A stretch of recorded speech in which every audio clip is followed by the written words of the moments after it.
Bismillahirrahmanirrahim. Okey, untuk pertama kali untuk malam ni kita nak tunjuk satu kaedah lah macam mana kita untuk yang pertama kali lagi untuk pertamanya kita macam mana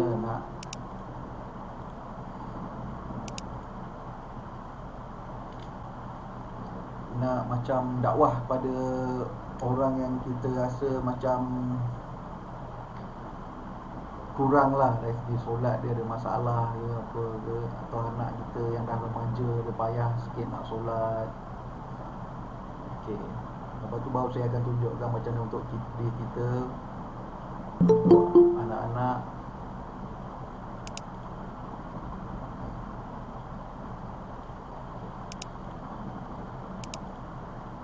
Okey, untuk pertama kali untuk kita dakwah kepada orang lah, macam orang yang kita kenal lah biasanya.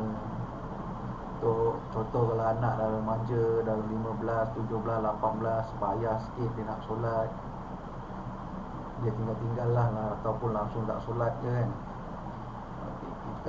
Siapa ada Al-Quran terjemahan yang saya sukai tu, dia ada dekat kata sambutan lah pada permulaan dia Auzubillahi minasyaitonirrajim. Saya baca Segala puji bagi Allah, Tuhan semesta alam, yang telah berfirman dalam kitabnya yang mulia.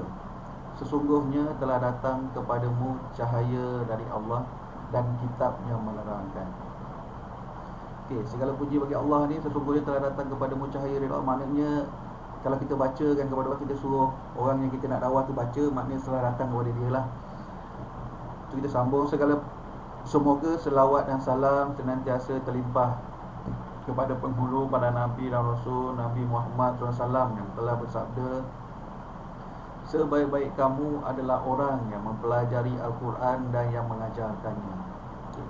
Ini hadis Nabi lah. Maksudnya sebaik-baik manusia tu di mata Allah tu orang yang mempelajari Al-Quran dan yang mengajarkannya, yang menggunakan bahasa selain bahasa Arab, di samping upaya menyampaikan risalah yang telah diperintahkan oleh Rasulullah SAW, sebagaimana sabda beliau, sampaikan dariku miskin pun hanya satu ayat. Okay, kalau kita dakwah pada orang luar, cakaplah kita jalankan tugas sampai apa yang dipesankan oleh Rasulullah SAW, sampaikan dariku miskin pun hanya satu ayat. Okey, Nabi Muhammad SAW telah wafat, telah meninggalkan umatnya tak ada harta benda yang bererti yang akan diwariskan kepada anak isterinya, tetapi beliau meninggalkan 2 buah pusaka yang diwariskannya kepada seluruh umatnya.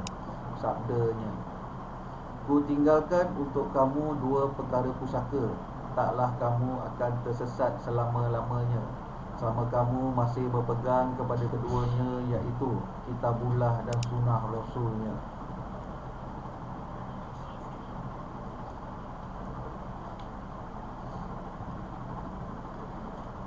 Okay, ku tinggalkan untuk kamu 2 perkara pusaka, taklah kamu akan tersesat selama-lamanya selama kamu masih berpegang kepada keduanya, iaitu kitabullah dan sunnah Rasulnya. Kalau kita kitabullah kita Al-Quran lah, sunnah Rasul tu Nabi Muhammad SAW. Apa yang Nabi Muhammad SAW dah buat dengan Al-Quran ni lah, itulah dia. Dan kebanyakan orang Islam sekarang ni kalau sunnah Rasul tu dianggap hadis. Sebenarnya dia bukan hadis, dia praktikal. Kita baca kitab, lepas tu kita jalankan sunnah lah, macam Nabi buat. Macam Nabi yang lebih kita tahu orang panggil macam Al-Quran bergerak lah, macam tu. Tu ada katakan kitabullah dan sunnah Rasulnya. Okey, bila kita nak dakwah kepada orang luar ke, atau anak kita yang dah remaja ni, yang payah nak solat ni, kadang diorang ni Al-Quran ni bukan nipis lah iman dia, percayaan dia nipis. Jadi kita nak yakinkan dia yang Al-Quran ni betul-betul datangnya daripada Allah. Sangkut suara. Ya apa dia?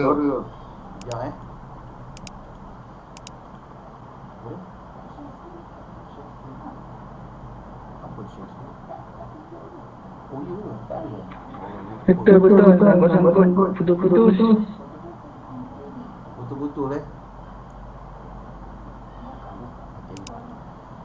Jai kita mula baik semula ya.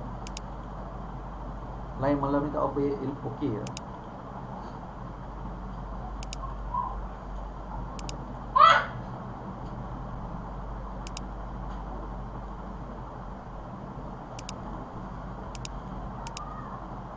Okay, nampak tak yang saya share ni?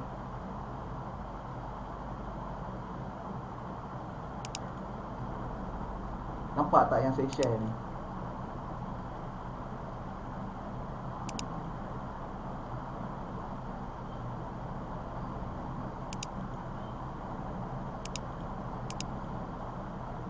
Atau tak dengar apa saya cakap? Okey, silakan. Tak nampak. Tak nampak?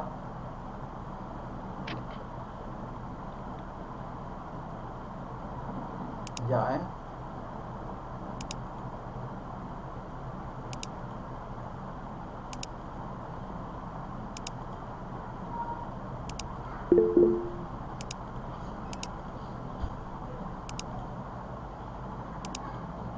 tak nampak ni. Dah pada tutup semua orang tu.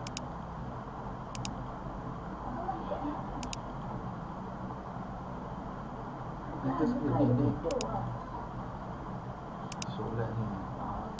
Okey. Okey, sekarang nampak tak? Okey, sekarang nampak yang saya share tu?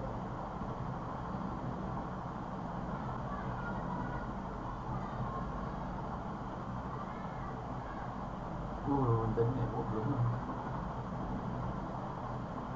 Mama ambil handphone.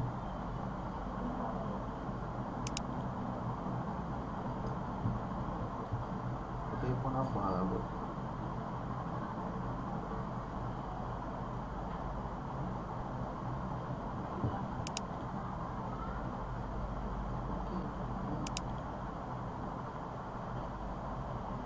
Internet masalah lah.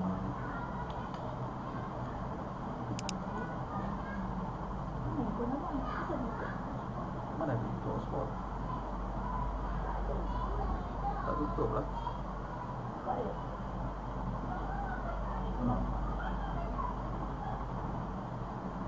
Okey, nampak. Okey, nampak tak? Okey tak? Sharing tu okey tak?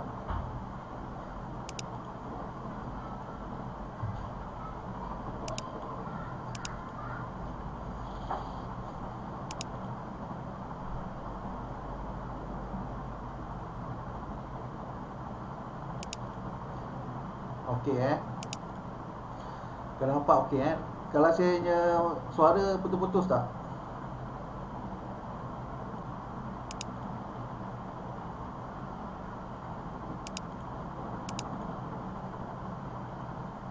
Okey. Cuba panjang sikit. Betul-betul tak.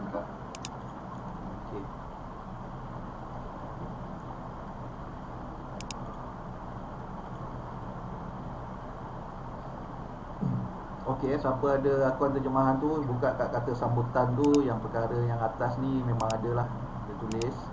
Saya bacakan semula lah, saya balik semula.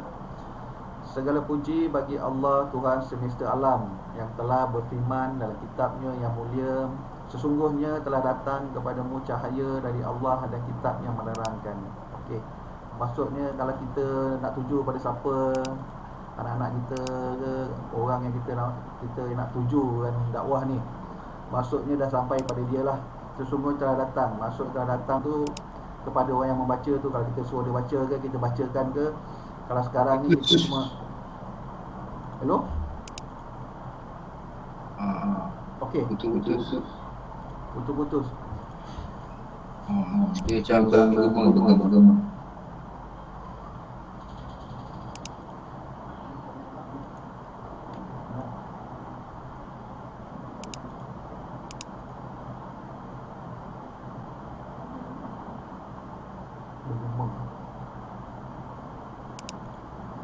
Sekarang okey tak?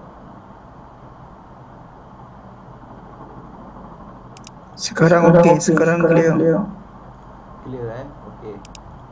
Kita teruskanlah Semoga selawat dan salam sentiasa terlimpah pada penghulu para Nabi dan Rasul Nabi Muhammad SAW yang telah bersabda, sebaik-baik kamu adalah orang yang mempelajari Al-Quran dan yang mengajarkannya. Okey, apa yang di mata Allah ni, Allah memandang orang yang mempelajari Al-Quran dan yang mengajarkannya lah. Yang Allah cakap sebaik kamu adalah orang yang pelajari Al-Quran dan yang mengajarkannya, yang menggunakan bahasa selain bahasa Arab di samping upaya menyampaikan risalah yang telah diperintahkan oleh Rasulullah SAW, sebagaimana sabda beliau, sampaikan dariku miskin pun hanya satu ayat. Kalau kita berdakwah orang yang cakaplah kita cuma menjalankan yang ni lah, ayat ni sampaikan. Nabi Muhammad SAW telah wafat, telah meninggalkan umatnya tak ada harta benda yang bererti yang akan diwariskan kepada anak isterinya, tetapi beliau meninggalkan 2 buah pusaka dan diwariskannya kepada seluruh umatnya. Sabdanya, ku tinggalkan untuk kamu 2 perkara pusaka, taklah kamu akan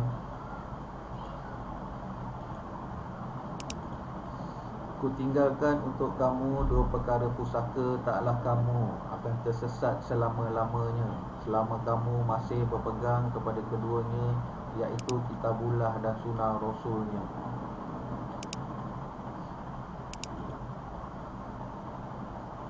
Okey, kitabullah dan sunnah Rasulnya, kalau ikutkan kepada kita lah, kitabullah dan Al-Quran lah. Al-Quran tu, sunnah Rasul tu adalah menjalankan apa yang dalam Al-Quran tu. Kira macam kita selalu dengar Nabi Muhammad tu, Al-Quran bergerak lah contohnya. Jadi kalau macam tu lah, dia bukannya hadisnya yang ni, hadis lah. Yang ni bila kita baca, kita buat macam tu lah lebih kurang. Okey, Lepas tu bila kita nak dakwah orang yang tinggal solat, apa yang tak kuat solat dia lah, biasanya orang-orang macam ni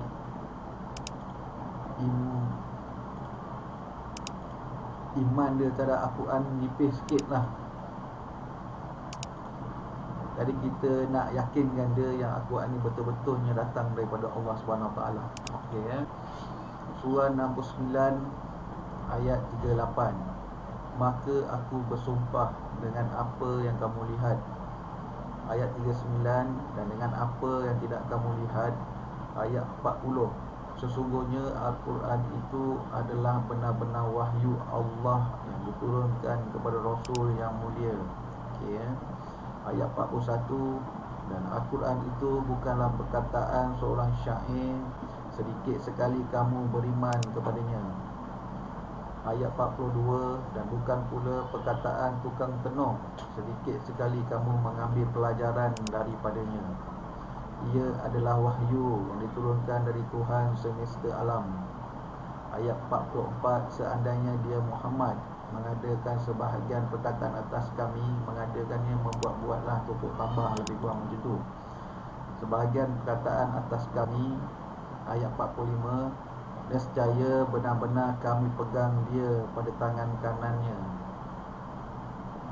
Ayat 46. Kemudian benar-benar kami potong urat tali jantungnya. Ayat 47. Maka sekali-kali tidak ada seorang pun dari kamu yang dapat menghalangi kami dari memotong urat nadi itu. Ayat 48. Dan sesungguhnya Al-Quran itu benar-benar suatu pelajaran bagi orang-orang yang bertakwa. Itu ayat 49. Dan sesungguhnya kami benar-benar mengetahui bahawa di antara kamu ada orang yang mendustakannya. Ayat 50. Dan sesungguhnya Al-Quran itu benar-benar menjadi penyelesaian bagi orang-orang kafir di akhirat. Ayat 51. Dan sesungguhnya Al-Quran itu benar-benar kebenaran yang diyakini. Ayat 52. Maka bertahbihlah dengan menyebut nama Tuhanmu dan yang maha besar. Okey, itu kita nak yakinkanlah orang yang kita nak suruh tu untuk berubah tu, yang Al-Quran yang kita pegang ni adalah benar-benar datangnya daripada Allah SWT. Okey, lepas tu kita masuk pada bab perintah solat. Sekejap,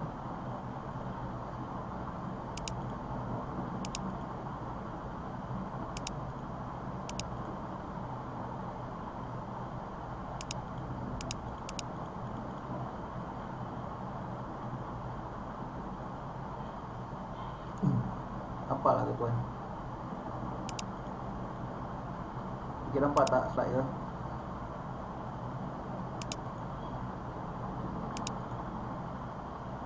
Okey saya teruskan Nampak. Boleh ingatkan soalan. Okey Surah 2 Al-Baqarah ayat 43. Dan dirikanlah solat, tunaikanlah zakat dan rukuklah beserta orang-orang yang rukuk. Kita suruh dia baca je, saya tak perintah solat ni. Saya dah susun dah daripada siang tadi. Surah 2 Al-Baqarah ayat 45. Dan mintalah pertolongan kepada Allah dengan sabar dan solat, dan sesungguhnya yang demikian itu sungguh berat kecuali bagi orang-orang yang khusyuk. Okey. Surah 2 Al-Baqarah ayat 83. Dan ingatlah ketika kami mengambil perjanjian dari Bani Israel, iaitu janganlah kamu menyembah selain Allah, dan berbuat kebaikanlah kepada ibu bapa, kaum kerabat, anak-anak yatim dan orang-orang miskin, serta ucapkanlah kata-kata yang baik kepada manusia. Dirikanlah solat dan tunaikanlah zakat.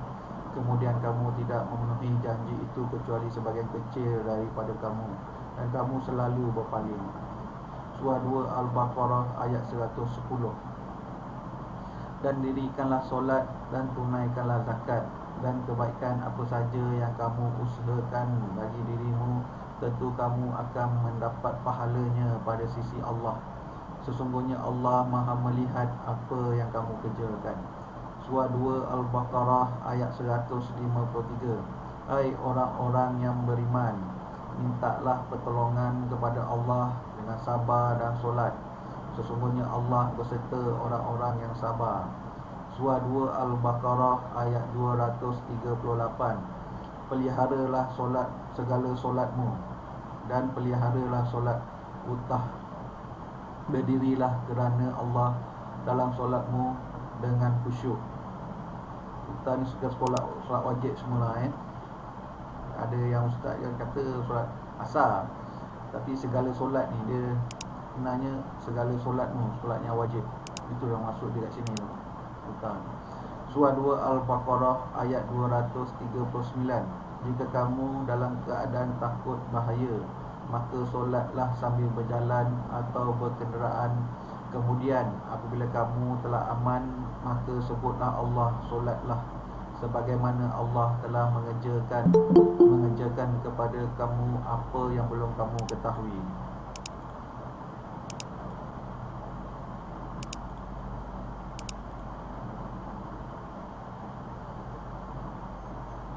Apa yang kamu belum ketahui. Surah 2 Al-Baqarah ayat 277. Sesungguhnya orang-orang yang beriman, mengerjakan amal soleh, mendirikan sembahyang dan menunaikan zakat, mereka mendapat pahala dari sisi Tuhannya. Tidak ada kekhawatiran terhadap mereka, dan tidak pula mereka bersedih hati. Surah 3 Ali Imran ayat 42.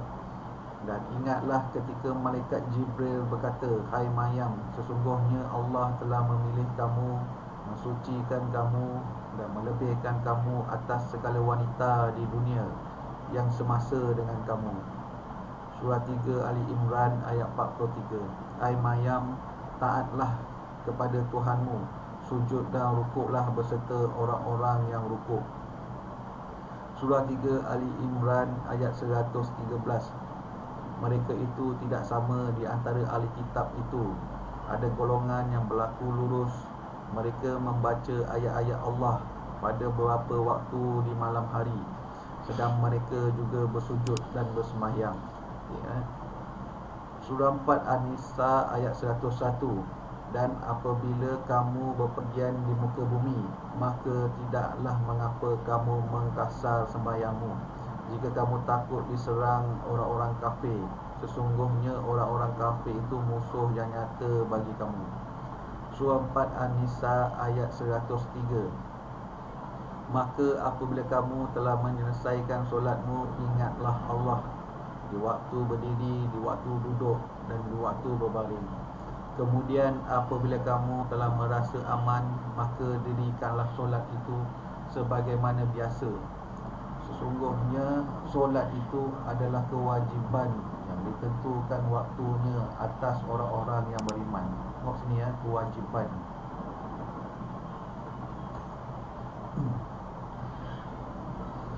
Surah 5 Al-Ma'idah ayat 6.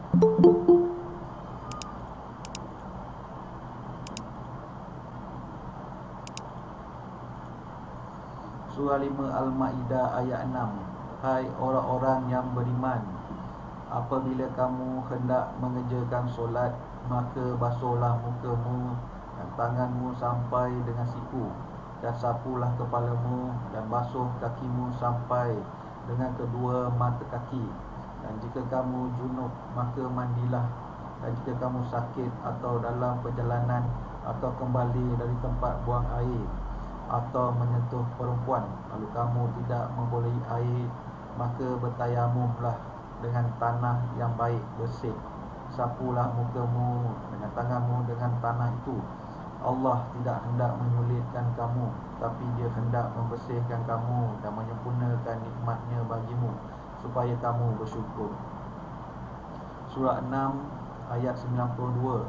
Dan ini Al-Quran adalah kitab yang telah kami turunkan, yang diberkahi, membenarkan kitab-kitab yang diturunkan sebelumnya, dan agar kamu memberi peringatan kepada penduduk Qura Mekah dan orang-orang yang di luar lingkungannya. Orang-orang yang beriman kepada adanya kehidupan akhirat tentu beriman kepadanya Al-Quran, dan mereka selalu memelihara sembahyangnya. Surah 6 ayat 162. Katakanlah, sesungguhnya solatku, ibadatku, hidupku dan matiku hanyalah untuk Allah, Tuhan semesta alam. Surah 7 ayat 29. Katakanlah, Tuhanku menyuruh menjalankan keadilan, dan katakanlah, luruskanlah muka dirimu di setiap solat, dan sembahlah Allah dengan mengikhlaskan ketaatanmu kepadanya, sebagaimana Dia telah menciptakan kamu pada permulaan. Demikian pula lah kamu akan kembalikan kepadanya. Surah 7 ayat 31. Hai anak Adam, pakailah pakaianmu yang indah di setiap memasuki masjid. Makan dan minumlah, dan janganlah berlebih-lebihan. Sesungguhnya Allah tidak menyukai orang-orang yang berlebih-lebihan. Surah 8 ayat 2. Sesungguhnya orang-orang yang beriman ialah mereka yang bila disebut nama Allah, gemetarlah hati mereka, dan apabila dibacakan ayat-ayatnya, bertambahlah iman mereka kerananya, dan hanya kepada Tuhanlah mereka bertawakal. Ayat 3, iaitu orang-orang yang mendirikan solat dan yang menafkahkan sebahagian dari rezeki yang kami berikan kepada mereka. Surah 9 At-Taubah ayat 18. Hanyalah yang memakmurkan masjid-masjid Allah ialah orang-orang yang beriman kepada Allah dan hari kemudian, serta tetap mendirikan solat, menunaikan zakat, dan tidak takut kepada siapa pun selain daripada Allah. Maka merekalah orang-orang yang mendapat petunjuk. Surah 9 At-Taubah ayat 112. Mereka itu adalah orang-orang yang bertaubat, yang beribadat, yang memuji Allah, yang melawat, yang rukuk, yang sujud, yang menyuruh berbuat ma'ruf dan mencegah berbuat munkar, dan yang memelihara hukum-hukum Allah, dan menggembiralah orang-orang mukmin itu. Surah 11 ayat 114. Dan dirikanlah sembahyang itu pada kedua tepi siang, pagi dan petang, dan pada bahagian permulaan daripada malam. Sesungguhnya perbuatan-perbuatan yang baik itu menghapuskan dosa perbuatan-perbuatan yang buruk. Itulah peringatan bagi orang-orang yang ingat. Surah 14 ayat 31. Katakanlah kepada hamba-hambaku yang telah beriman, hendaklah mereka mendirikan solat, menafkahkan sebahagian rezeki yang kami berikan kepada mereka secara sembunyi ataupun terang-terangan, sebelum datang hari kiamat yang pada hari itu tidak ada jual beli dan persahabatan. Ayat 40. Ya Tuhanku, jadikanlah aku dan anak cucuku orang-orang yang tetap mendirikan solat. Ya Tuhan kami, perkenankanlah doaku. Surah 15 ayat 98. Maka bertahbihlah dengan memuji Tuhanmu, dan jadilah kamu di antara orang-orang yang sujud solat. Surah 17 ayat 78. Dirikanlah solat dari sesudah matahari tergelincir sampai gelap malam, dan dirikanlah pula solat subuh. Sesungguhnya solat itu disaksikan oleh malaikat. Ayat 79. Dan pada sebahagian malam hari bersemayanglah, tahajudlah kamu sebagaimana suatu ibadah tambahan bagimu. Mudah-mudahan Tuhanmu mengangkat kamu ke tempat yang terpuji. Ayat 80. Dan katakanlah, ya Tuhanku, masukkanlah aku secara masuk yang benar, dan keluarkanlah pula aku secara keluar yang benar, dan berikanlah kepadaku dari sisi Engkau kekuasaan yang menolong. Ayat 81.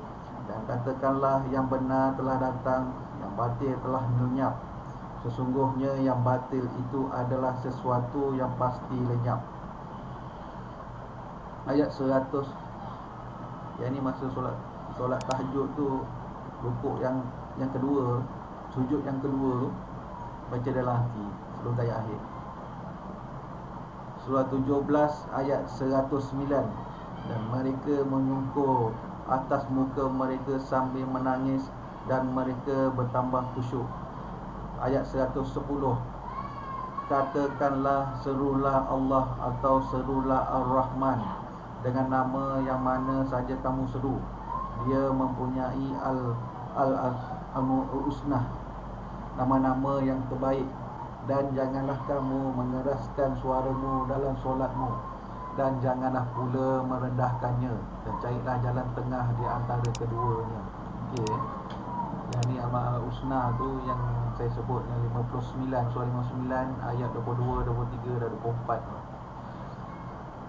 Surah 19 ayat 30. Berkatalah Isa, sesungguhnya aku ini hanya hamba Allah. Dia memberiku Alkitab, Injil, dan dia menjadikan aku seorang Nabi. Ayat 31. Dan dia menjadikan aku seorang yang diberkati di mana saja aku berada, dan dia memerintahkan kepadaku mendirikan solat dan menunaikan zakat selama aku hidup. Surah 20 ayat 132. Dan perintahkanlah kepada keluargamu mendirikan solat, dan bersabarlah kamu dalam mengerjakannya. Kami tidak meminta rezeki kepadamu, kamilah yang memberi rezeki kepadamu, dan akibat yang baik itu adalah bagi orang yang bertakwa.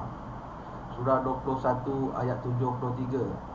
Kami telah menjadikan mereka itu sebagai pemimpin-pemimpin yang memberi petunjuk dengan perintah kami, dan telah kami wahyukan kepada mereka mengerjakan kebajikan, mendirikan sembahyang, menunaikan zakat, dan hanya kepada kamilah mereka selalu menyembah. Surah 22 ayat 35, iaitu orang-orang yang apabila disebut nama Allah gemetarlah hati mereka, orang-orang yang sabar terhadap apa yang menimpa mereka, orang-orang yang mendirikan sembahyang, dan orang-orang yang menafkahkan sebahagian dari apa yang telah kami rezekikan kepada mereka. Surah 22 ayat 41, iaitu orang-orang yang jika kami teguhkan kedudukan mereka di muka bumi, nescaya mereka mendirikan sembahyang, menunaikan zakat, menyuruh berbuat makruf dan mencegah dari perbuatan yang mungkar, dan kepada Allah lah kembali segala urusan. Surah 22 ayat 77. Hai orang-orang yang beriman, rukuklah kamu, sujudlah kamu, sembahlah Tuhanmu dan perbuatlah kebajikan supaya kamu mendapat kemenangan. Surah 23 ayat 1. Sesungguhnya beruntunglah orang-orang yang beriman. Ayat 2, iaitu orang-orang yang khusyuk dalam solatnya. Ayat 9, dan orang-orang yang memelihara sembahyangnya. Surah 24 An-Nur ayat 36. Bertasbih kepada Allah di masjid-masjid yang telah diperintahkan untuk dimuliakan dan disebut namanya di dalamnya pada waktu pagi dan waktu petang. Surah 24 ayat 37. Laki-laki yang tidak dilalaikan oleh perniagaan dan tidak pula oleh jual beli dari mengingati Allah dan dari mendirikan sembahyang dan dari membayarkan zakat, mereka takut kepada suatu hari yang di hari itu hati dan penglihatan menjadi goncang. Ayat 38. Mereka mengerjakan yang demikian itu supaya Allah memberikan balasan kepada mereka dengan balasan yang lebih baik dari apa yang telah mereka kerjakan, dan supaya Allah menambah kurniaannya kepada mereka, dan Allah memberi rezeki kepada siapa yang dikehendakinya tanpa batas. Ayat 41. Tidaklah kamu tahu bahawasanya Allah kepadanya bertasbih apa yang di langit dan di bumi dan juga burung dengan mengembangkan sayapnya. Masing-masing telah mengetahui cara sembahyang dan tasbihnya, dan Allah Maha mengetahui apa yang mereka kerjakan. Surah 24 ayat 56. Dan dirikanlah sembahyang, tunaikanlah zakat, dan taatlah kepada Rasul supaya kamu diberi rahmat. Surah 26 ayat 217. Dan bertawakallah kepada Allah yang Maha Perkasa lagi Maha Penyayang. Surah 26 ayat 218. Yang melihat kamu ketika kamu berdiri untuk sembahyang. 219.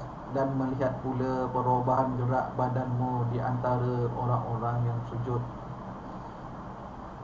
Surah 27 ayat 3, iaitu orang-orang yang mendirikan sembahyang dan menunaikan zakat dan mereka yakin akan adanya negeri akhirat. Surah 29 ayat 45. Bacalah apa yang telah diwahyukan kepadamu, iaitu Alkitab, Al-Quran, dan dirikanlah solat. Sesungguhnya solat itu mencegah dari perbuatan-perbuatan keji dan mungkar, dan sesungguhnya mengingat Allah, solat adalah lebih besar keutamaannya dari ibadat-ibadat yang lain, dan Allah mengetahui apa yang kamu kerjakan. Surah 30 Ar-Rum ayat 31. Dengan kembali bertobat kepadanya dan bertawakallah kepadanya, serta dirikanlah solat, dan janganlah kamu termasuk orang-orang yang bersekutukan Allah. Surah 31 ayat 2. Inilah ayat-ayat Al-Quran yang mengandung hikmat. Ayat 3 menjadi petunjuk dan rahmat bagi orang-orang yang membuat kebaikan. Ayat 4, iaitu orang-orang yang mendirikan solat, menunaikan zakat, dan mereka yakin akan adanya negeri akhirat.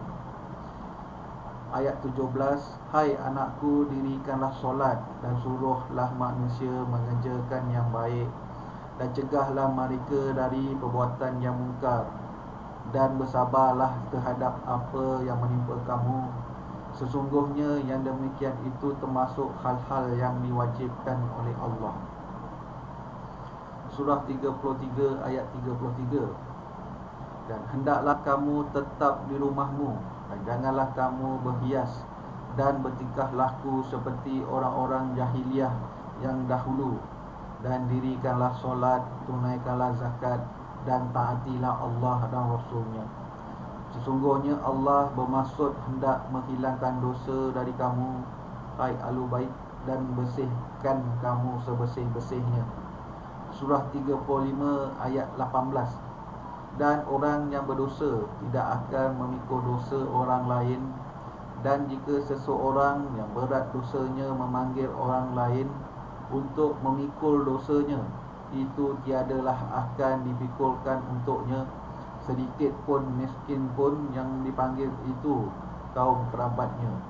Sesungguhnya yang dapat kamu beri peringatan hanya orang-orang yang takut kepada azab Tuhannya, sekalipun mereka tidak melihatnya, dan mereka mendirikan sembahyang.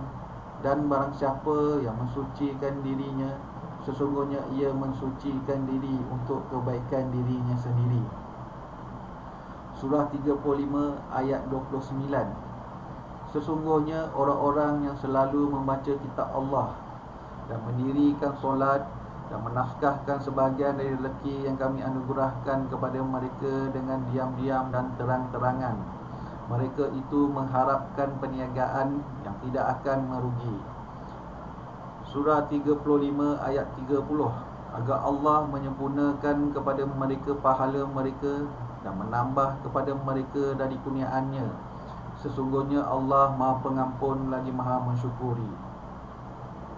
Surah 39 ayat 9. Apakah kamu hai orang musyrik yang lebih beruntung, ataukah orang yang beribadat di waktu-waktu malam dengan sujud dan berdiri, sedang ia takut kepada azab akhirat dan mengharapkan rahmat Tuhannya? Katakanlah, adakah sama orang-orang yang mengetahui dengan orang-orang yang tidak mengetahui? Sesungguhnya orang yang berakal lah yang dapat menerima pelajaran. Surah 48 ayat 29. Muhammad itu adalah utusan Allah, dan orang-orang yang bersama dengan dia adalah keras terhadap orang-orang kafir, tetapi berkasih sayang sesama mereka. Kamu lihat mereka rukuk dan sujud mencari kurniaan Allah, dan keridaannya, tanda-tanda mereka tampak pada muka mereka dari bekas sujud. Demikianlah sifat-sifat mereka dalam Taurat dan sifat-sifat mereka dalam Injil, iaitu seperti tanaman yang mengeluarkan tunasnya, maka tunas itu menjadikan tanaman itu kuat, lalu menjadi besarlah dia dan tegak lurus di atas pokoknya. Tanaman itu menyenangkan hati penanam-penanamnya, kerana Allah hendak menjengkilkan hati orang-orang kafir dengan kekuatan orang-orang mukmin. Allah menjanjikan orang-orang yang beriman dan mengerjakan amal yang soleh, di antara mereka ampunan dan pahala yang besar. Surah 50 ayat 40. Dan bertahbirlah kamu kepadanya di malam hari dan setiap selesai sembahyang.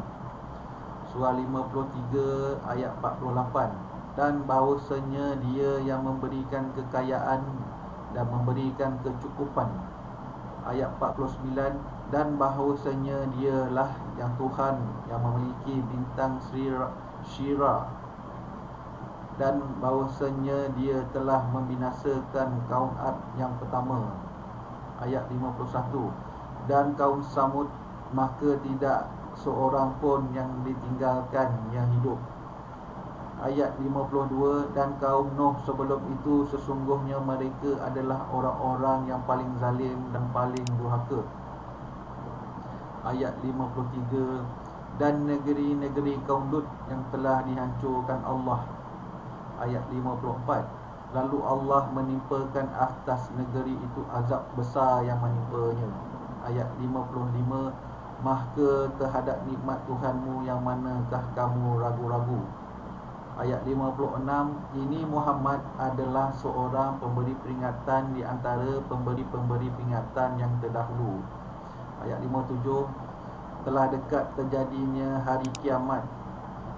Ayat 58. Tidak ada yang akan menyatakan terjadinya hari itu selain Allah. Ayat 59. Maka apakah kamu merasa heran terhadap pemberitaan ini? Ayat 60. Dan kamu mentertawa dan tidak menangis. Ayat 61. Sedang kamu melengahkannya. Ayat 62. Maka bersujudlah kepada Allah dan sembahlah dia. Surah 59 ayat 22. Dialah Allah yang tiada Tuhan yang berhak disembah selain dia, yang mengetahui yang raib dan yang nyata. Dialah yang maha pemurah lagi maha penyayang. Ini yang untuk rukuk tu kan. Surah 59 ayat 23. Dialah Allah yang tiada Tuhan yang berhak disembah selain Dia, Raja yang maha suci, yang maha sejahtera, yang mengurniakan keamanan, yang maha memelihara, yang maha perkasa, yang maha kuasa, yang memiliki segala keagungan. Maha suci Allah dari apa yang mereka persekutukan. Ayat 24. Dialah Allah yang menciptakan, yang mengadakan, yang membentuk rupa, yang mempunyai nama-nama yang paling baik. Bertahbih kepadanya apa yang ada di langit dan di bumi, dan Dialah yang maha perkasa lagi maha bijaksana. Surah 62 ayat 9. Hai orang-orang yang beriman, apabila diseru untuk menunaikan sembahyang pada hari Jumaat, maka bersegeralah kamu kepada mengingati Allah, dan tinggalkanlah jual beli, yang demikian itu lebih baik bagimu jika kamu mengetahui. Ayat 10. Apabila telah ditunaikan solat, maka bertebaranlah kamu di muka bumi, dan carilah kurniaan Allah, dan ingatlah Allah sebanyak-banyak supaya kamu beruntung. Ayat 11. Dan apabila mereka melihat perniagaan atau permainan, mereka bubar untuk menuju kepadanya, dan mereka tinggalkan kamu sedang berdiri berkhutbah. Katakanlah apa yang di sisi Allah lebih baik daripada permainan dan perniagaan, dan Allah sebaik-baik pemberi rezeki. Surah 70 ayat 19. Sesungguhnya manusia diciptakan bersifat keluh kesah lagi kikir. Kikir ni kedekut lah. Surah 70 ayat 20. Apabila ia ditimpa kesusahan, ia berkeluh kesah. Ayat 21. Dan apabila ia mendapat kebaikan, ia amat kikir. Ayat 22. Kecuali orang-orang yang mengerjakan solat. Ayat 23. Yang mereka itu tetap mengerjakan solatnya. Ayat 34. Dan orang-orang yang memelihara solatnya. Surah 73 ayat 20.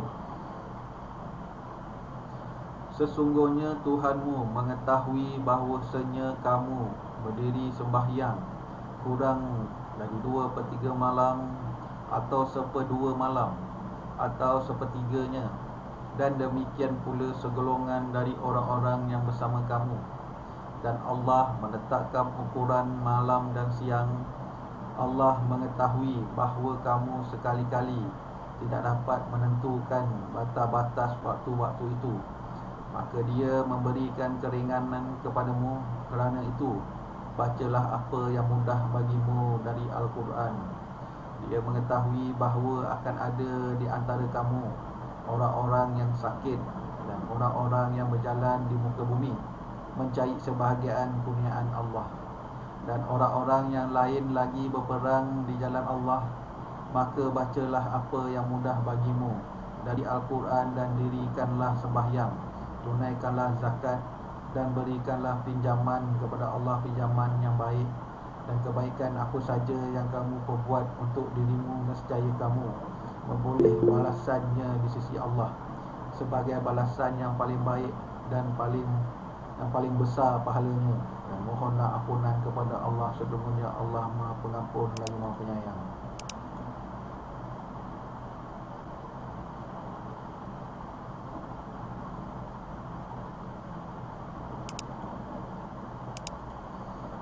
Okey, yang saya baca ni semua adalah perintah solat yang Allah suruh kita buat solat lah. Kita suruh.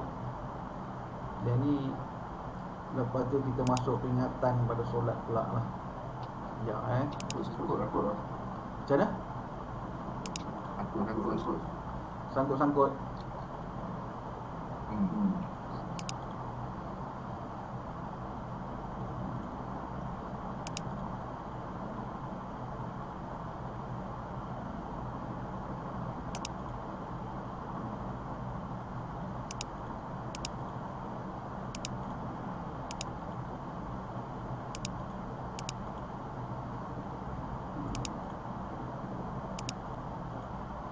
Ya, sekarang okey tak suara?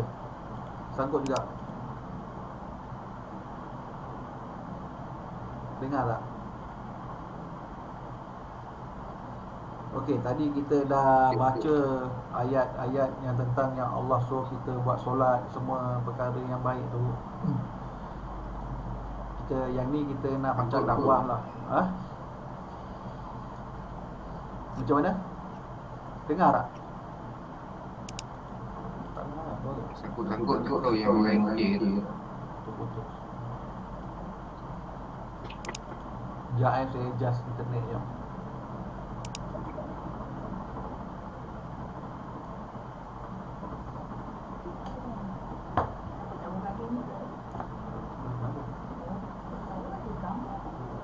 Ada mama.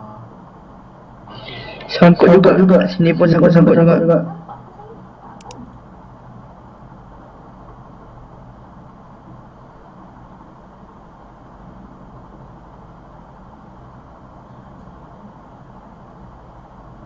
Okey, sekarang okey tak? Jelas tak saya? Saya rasa ada masalah sikit kot internet malam ni. Okey. Okey, tadi saya ayat-ayat tadi tentang perintah solat.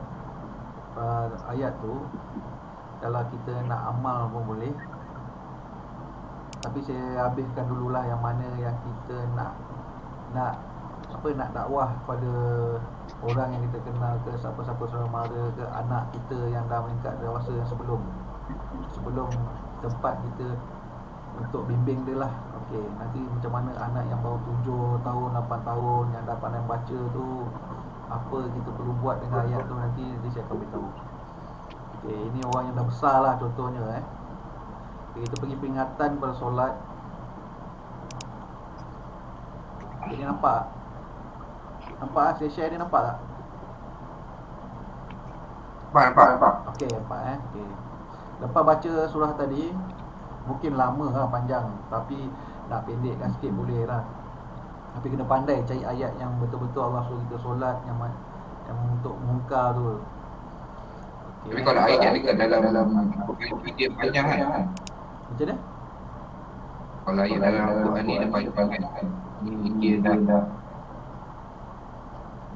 pendekkan ayat dia.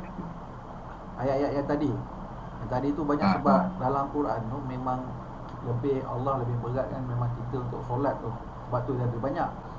Jadi saya tak naklah skip tentang surah yang Allah suruh, ayat yang Allah suruh kita dirikan solat. Ada tamayam tadi tu sesuai. Kadang ada yang kita ni jumpa orang ada perempuan pun cakap solat ni, kita orang perempuan ni tak adalah berat sangat lah apalah. Jadi sebab tu saya masukkan tentang mayam tu tadi. Pasal dia pun Allah suruh dia buat solat. Kadang zaman-zaman sekarang ni macam-macam orang punya fikiran orang ni, kita tak tahu diorang dapat kat mana kan. Jadi sebab tu saya masukkan semua. Jadi mana satu yang terkena pada dia akan jadi peringatan pada diri dia lah. Okey, lepas tu kita sambung yang ni, peringatan solat ni. Okey, surah 2 Al-Baqarah ayat 6. Sesungguhnya orang-orang kafir sama saja bagi mereka, kamu beri peringatan atau tidak kamu beri peringatan, mereka tidak juga akan beriman. Okey, tadi peringatan Allah suruh buat solat lah. Jadi kalau dia tak nak dalam hati dia pun macam buat tak tahu, dia jatuh. Kalau dia baca ni, dia terkena terus kat muka dia. Okay, surah 2 Al-Baqarah ayat 7. Allah telah mengunci mati hati dan pendengaran mereka, dan penglihatan mereka ditutup, dan bagi mereka siksa yang amat berat. Okey. Sekejap Surah 4 An-Nisa ayat 142. Suara saya okey tak ada betul-betul Tengok Boleh. Okey, sesungguhnya orang-orang munafik itu menipu Allah. Okey Dan Allah akan membalas tipuan mereka. Dan apabila mereka berdiri untuk solat, mereka berdiri dengan malas. Mereka bermaksud riak dengan solat di hadapan manusia, dan tidaklah mereka menyebut Allah kecuali sedikit sekali. Okey, Maksud dia maksud dia ni yang ni kita tadi kita nak solat untuk khusyuk yang lebih, yang ikhlas punya yang tadi peringkat. Jadi kalau terkena pada siapa-siapa yang kejap dia solat, kejap dia tinggal, kejap dia, maknanya solat tu dia buat macam biasa sajalah. Fahamnya? Bukan satu ibadah yang telah ditetapkan oleh Allah untuk teguh melakukannya. Jadi bila dia baca yang ni, dia tahulah siapa yang golongan tu dia akan terasa. Okey Surah 5 ayat 58. Dan apabila kamu menyeru mereka untuk mengerjakan sembahyang, mereka menjadikannya buah ejekan dan permainan. Dan demikian itu adalah kerana mereka benar-benar kaum yang tidak mempergunakan akal. Surah 5 ayat 91. Sesungguhnya syaitan itu bermaksud hendak menimbulkan permusuhan dan kebencian di antara kamu lantaran meminum khamar dan berjudi itu, dan menghalangi kamu dari mengingati Allah dan sembahyang. Maka berhentilah kamu dari mengerjakan pekerjaan itu. Kadang orang yang memang malas solat, kita tak tahu apa dia punya aktiviti dia buat kat belakang. Jadi kita bagi je ayat ni. Okey Surah 6 ayat 158. Yang mereka nanti-nantikan tidak lain hanyalah kedatangan malaikat kepada mereka untuk mencabut nyawa mereka, atau kedatangan siksa Tuhanmu, atau kedatangan beberapa tanda-tanda Tuhanmu. 254 tanda Tuhanmu. Tanda-tanda Tuhanmu macam yang tadi, kaum Ad, kaum Samud, kaum Nuh tu, kaum Lut. Tanda-tanda azabnya Allah nak sampai. Habis kalau dah solat, dah tak nak apa, dah tak nak, apa lagi yang dia nak nantikan kan? Hidup macam biasa, tunggu datang perkara yang sunnah Allah je lah, azab dia. Yang mereka nanti-nanti tidak lain hanyalah kedatangan malaikat kepada mereka untuk mencabut nyawa mereka. Tunggu mati je lah kan. Atau kedatangan siksa Tuhanmu, atau kedatangan berapa tanda-tanda Tuhanmu. Pada hari datangnya tanda-tanda dari Tuhanmu. Tanda-tanda ni azab Allah lah. Selama ada cabut nyawa ke, ajal ke, datang musibah ke, macam kaum Ad, kaum Samud tu ke, kaum Lut, tidaklah bermanfaat. Maksudnya tidaklah bermanfaat lagi iman seseorang kepada dirinya sendiri yang belum beriman sebelum itu. Maksudnya sebelum datangnya tanda-tanda tu dia tak nak beriman. Bila dia nampak tanda-tanda untuk maut, tanda-tanda untuk azab Allah tu, baru dia nak beriman. Sebab itu, atau dia belum mengusahakan kebaikan dalam masa imannya. Okey, dah ni dah beriman tapi apa tak buatlah, maksudnya tu. Atau dia belum mengusahakan kebaikan, tak semayanglah dalam masa imannya. Dalam masa imannya tak ada buat apa-apalah ibadah kepada Allah. Katakanlah, tunggulah olehmu, sesungguhnya Allah, kami pun menunggu pula. Waktu kami menunggu ni maksudnya ketetapan waktu azab tu dah telah ditentukan oleh Allah SWT lah bagi orang-orang yang macam tu. Surah 9 ayat 54. Dan tidak ada yang menghalangi mereka untuk diterima dari mereka nafkah-nafkahnya, melainkan kerana mereka kafir kepada Allah dan Rasulnya. Dan mereka tidak mengerjakan sembahyang melainkan dengan malas, dan tidak pula menafkahkan harta mereka melainkan dengan rasa enggan. Surah 19 ayat 30. Berkata Isa, sesungguhnya aku ini hamba Allah. Dia memberiku Alkitab, Injil, dan dia menjadikan aku seorang Nabi. Ayat 31. Dan dia menjadikan aku seorang yang diberkati di mana saja aku berada, dan dia memerintahkan kepadaku mendirikan solat dan menunaikan zakat selama aku hidup. Ayat 54. Dan ceritakanlah hai Muhammad kepada mereka kisah Ismail yang tersebut di dalam Al-Quran. Sesungguhnya ia adalah seorang yang benar janjinya, dan dia adalah seorang Rasul dan Nabi. Surah 19 ayat 55. Dan dia menyuruh ahlinya untuk bersembahyang dan menunaikan zakat, dan ia adalah seorang yang diredai di sisi Tuhannya. Ayat 56. Dan ceritakanlah hai Muhammad kepada mereka kisah Idris yang tersebut di dalam Al-Quran. Sesungguhnya ia adalah seorang yang sangat membenarkan dan seorang Nabi. Ayat 57. Dan dia telah mengangkatnya ke martabat yang tinggi. Ayat 58. Mereka itu adalah orang-orang yang telah diberi nikmat oleh Allah yaitu para nabi dari keturunan Adam, dan dari orang-orang yang kami angkat bersama Nuh, dan dari keturunan Ibrahim dan Israel, dan dari orang-orang yang telah kami beri petunjuk dan telah kami pilih. Apabila dibacakan ayat-ayat Allah yang Maha Pemurah kepada mereka, maka mereka menyungkur dengan bersujud dan menangis. Ayat 59, maka datanglah sesudah mereka pengganti yang jelek, yang mensia-siakan solat, mengia-iakan solat dan mempertaruhkan hawa nafsunya, maka mereka kelak akan menemui kesesatan. Ayat 60, kecuali orang yang taubat, beriman kepada taubat, dia beriman, berilmu lah. Dia ambil Al-Quran tu sebagai untuk menjadikan dia berilmu dan beriman, dan beramal soleh dengan Al-Quran, maka mereka itu akan masuk syurga dan tidak dinaya dirugi sedikit pun. Surah 39 ayat 22, maka apakah orang-orang yang dibukakan Allah hatinya untuk menerima agama Islam, lalu ia mendapat cahaya dari Tuhannya, sama dengan orang yang membatu hatinya. Adakah sama, maksud di sini, adakah sama orang yang membatu hatinya? Kalau kita tengok orang Islam yang masuk Islam, biasa dia punya tekun tu lebih daripada orang yang memang sedia ada Islam ni. Maka kecelakaan yang besarlah bagi mereka yang telah membatu hatinya untuk mengingati Allah. Mereka itu dalam kesesatan yang nyata.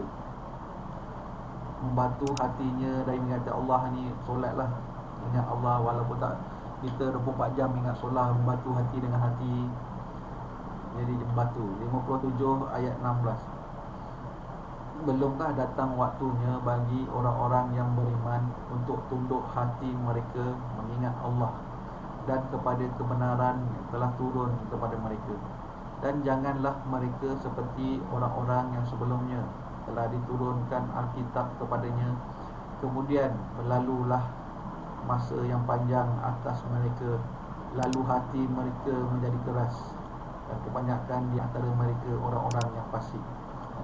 Berlalu masa yang panjang ni maksudnya selepas kewafatan sejak Nabi itulah. Bila kewafatan sejak Nabi itu, dia melalui masa yang panjang untuk Nabi yang seterusnya sebelum Nabi Muhammad tu. Jadi orang makin lama makin lupa pada kitab yang ditinggal oleh Nabi yang sebelum tu.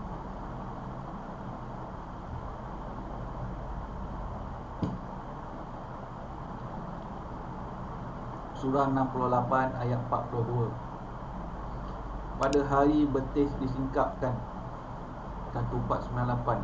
Jadi masukkan dengan betis disingkapkan ialah menggambarkan keadaan orang yang sedang ketakutan, yang hendak lari kerana hebatnya huru-hara kiamat itu. Biasa disingkapkan ni betis, pada hari betis disingkapkan ni macam orang perempuan lah, kalau dia lari biasa dia angkat kain kan, tu yang nampak betis tu. Dia takut nak kiamat, jadi dia takut, dia angkat kain nampak betis, dia pun lari. Dan mereka dipanggil untuk bersujud, maka mereka tidak puasa. 1499, mereka diminta sujud itu adalah untuk menguji keimanan mereka, padahal mereka tidak sanggup lagi kerana persendi tulang-tulang mereka telah lemah dan azab sudah meliputi. Maksudnya Allah macam pelilah, mereka dipanggil untuk sujud, maka mereka tidak puasa. Pada hari betul disingkapkan ni, bila sangkala sekali dia tiup, dia tangkap semua sendi, semua perkara yang mengusaha siapa yang ada dalam muka hidup masa tu, memang sakit badan lah. Jadi nak berdiri pun naya tak dapat tu.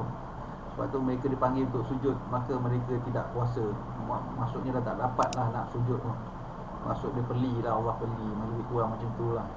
Surah 68 ayat 43, dalam keadaan pandangan mereka tunduk ke bawah, lagi mereka diliputi kehinaan pada mahsyar. Dan sesungguhnya mereka dahulu di dunia, sesungguhnya mereka dahulu di dunia disuruh untuk bersujud, sembahyanglah, dan mereka dalam keadaan sejahtera, sihatlah masa tu. Daripada dalam padang mahsyar diliputi kehinaan ni, Pandangan mereka tunduk ke bawah lagi, mereka diliputi kehinaan. Dan sesungguhnya mereka dahulu di dunia disuruh untuk bersujud dan mereka dalam keadaan sejahtera. Sihatlah, masa kita sihat tu kita tak nak sujud. Bila dah sampai ke hari keadilan, pengadilan Allah tu, barulah kita semua hegih-hegih nak buat benda yang sepatutnya di dunia kita tak buat. Surah 74 ayat 42. Apakah yang memasukkan kamu ke dalam sangkar neraka? Ayat 43, mereka menjawab, kami dahulu tidak termasuk orang-orang yang mengerjakan solat. Orang-orang yang mengerjakan solat. Ayat 26, sekali-kali jangan apabila nafas seseorang telah mendesak sampai ke kerongkong. Ayat 27, dan dikatakan kepadanya, siapakah yang dapat menyembuhkan? Ayat 28, dan dia yakin bahawa sesungguhnya itulah waktu perpisahan dengan dunia. Ayat 29, dan bertaut betih kiri dan betih kanan. Ayat 30, kepada Tuhanmu lah pada hari itu kamu dihalau. Ayat 31, dan ia tidak mau membenarkan Rasul dan Al-Quran dan tidak mau mengerjakan solat. Tidak mau mengerjakan solat. Surah 75 ayat 32, tetapi ia mendustakan Rasul dan berpaling dari kebenaran. Ayat 33, kemudian ia pergi kepada ahlinya dengan berlagak sombong. Ayat 34, kecelakaanlah bagimu hai orang kafir dan kecelakaanlah bagimu. Ayat 35, kemudian kecelakaanlah bagimu hai orang-orang kafir dan kecelakaanlah bagimu. Ayat 47, surah 77 ayat 47, kecelakaan yang besarlah pada hari itu bagi orang-orang yang mendustakan. Ayat 48, dan apabila dikatakan kepada mereka rukuklah, nescaya mereka tidak mau rukuk. Ayat 49, kecelakaan yang besarlah pada hari itu bagi orang-orang yang mendustakan. Ayat 50, maka kepada perkataan apakah selain Al-Quran ini mereka akan beriman. Ayat 14, sesungguhnya beruntunglah orang yang membersihkan diri dengan beriman. Ayat 15, dan dia ingat nama Tuhannya lalu dia sembahyang. Ayat 5, padahal mereka tidak disuruh kecuali supaya menyembah Allah dengan memurnikan ketaatan kepadanya dalam menjalankan agama yang lurus, dan supaya mereka mendirikan solat dan menunaikan zakat, dan yang demikian itulah agama yang lurus. Surah 107 ayat 4, maka kecelakaanlah bagi orang-orang yang solat, iaitu orang-orang yang lalai dari solatnya. Ayat 5, iaitu orang-orang yang lalai dari solatnya. Surah 108 ayat 2, maka dirikanlah solat kerana Tuhanmu dan berkorbanlah. Okey, setelah tak solat ni yang ni kalau dia baca, kalau tak beriman, tak solat agak tak tahulah macam mana nak cakap. Tapi kalau untuk kita sendirilah yang ni. Kalau untuk kita sendiri, daripada yang perintah solat tadi yang saya baca sampai ke minta solat ni, kita baca pelan-pelan. Kita baca pelan-pelan dan banyak kali, diulang sampai masuk ke dalam hati. Tak payah baca laju-laju untuk cepat-cepat dia dapat, tak payah macam kita zikir apa kan, tak payah. Ni untuk kita faham. Contoh kalau lebih bagus kan, bila kita baca dan kita tulis. Kita baca, kita tulis, tapi susah pula bila kita nak simpan kan benda tu, jadi banyak. Tapi sebenarnya itu yang paling bagus sekali. Dia akan meresap dalam hati dan menghidupkan kita punya ruh kita tu. Kita hidupkan ruh kita tu, lepas tu dia mendidik kita punya nafsu tu. Ayat Al-Quran, kalau siapa yang faham bahasa Arab boleh guna bahasa Arab, baca yang banyak tadi. Siapa yang faham bahasa Melayu, guna bahasa Melayu, tak ada masalah.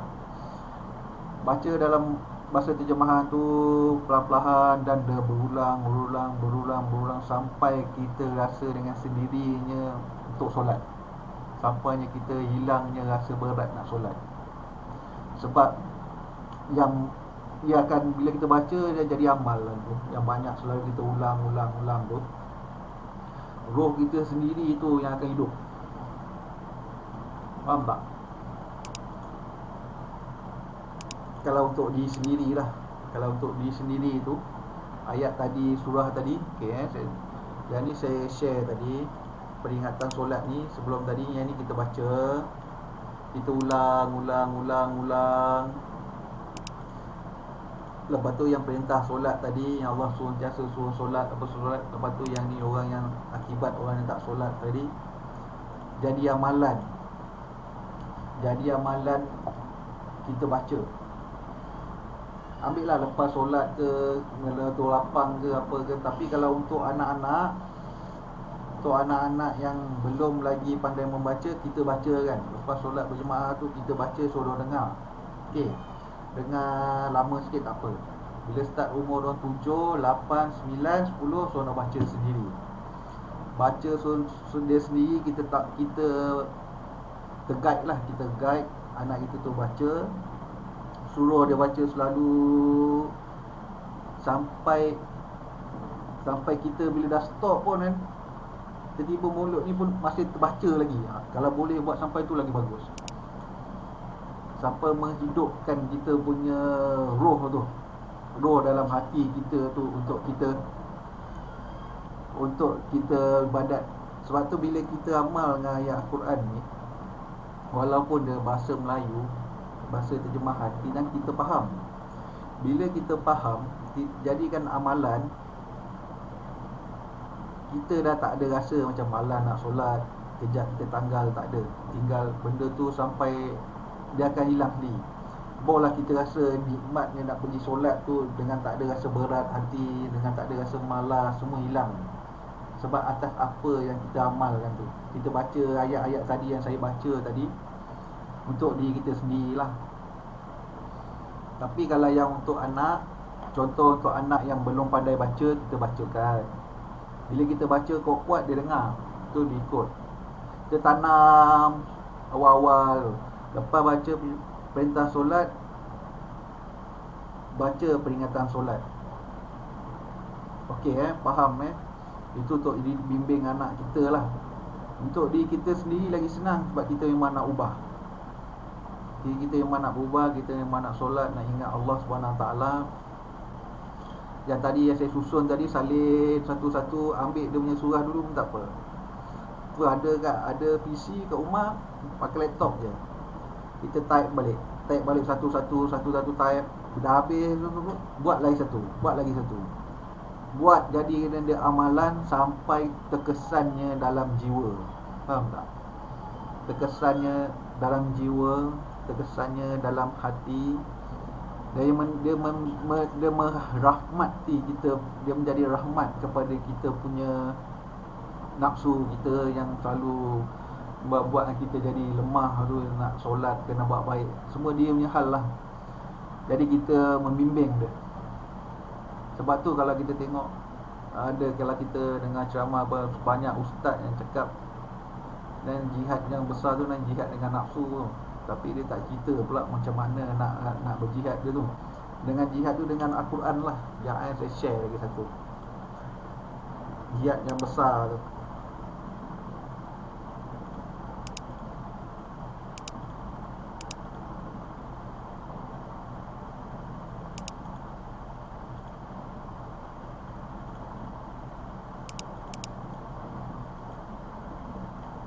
Nampak tak ni? Nampak tak tuan-tuan dan puan? Jihad yang besar Nak saya baca Surah 3 Ali Imran ayat 142. Apakah kamu mengira bahawa kamu akan masuk syurga, padahal belum nyata bagi Allah orang-orang yang berjihad di antaramu, dan belum nyata orang-orang yang sabar. Surah 25 Al-Furqan ayat 52. Maka janganlah kamu mengikuti orang-orang kafir, dan berjihadlah terhadap mereka dengan Al-Quran, dengan jihad yang besar.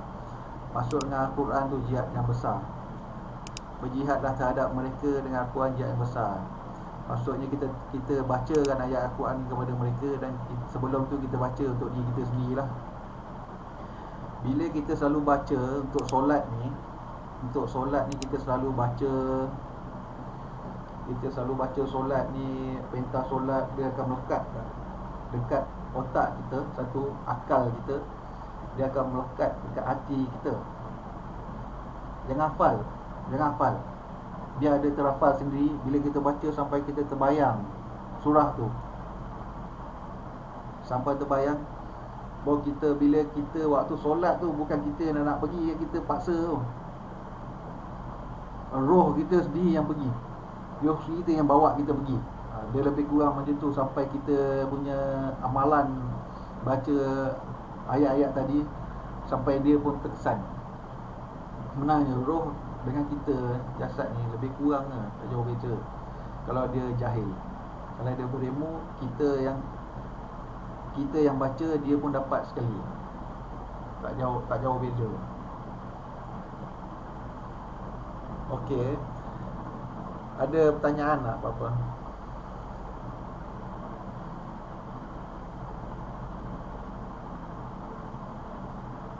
Sebelum saya part praktikal dia, boleh tak solat tu, sebelum part praktikal dia, saya nak ada, kalau ada pertanyaan untuk cara amalan dia tu, cara baca dia tu.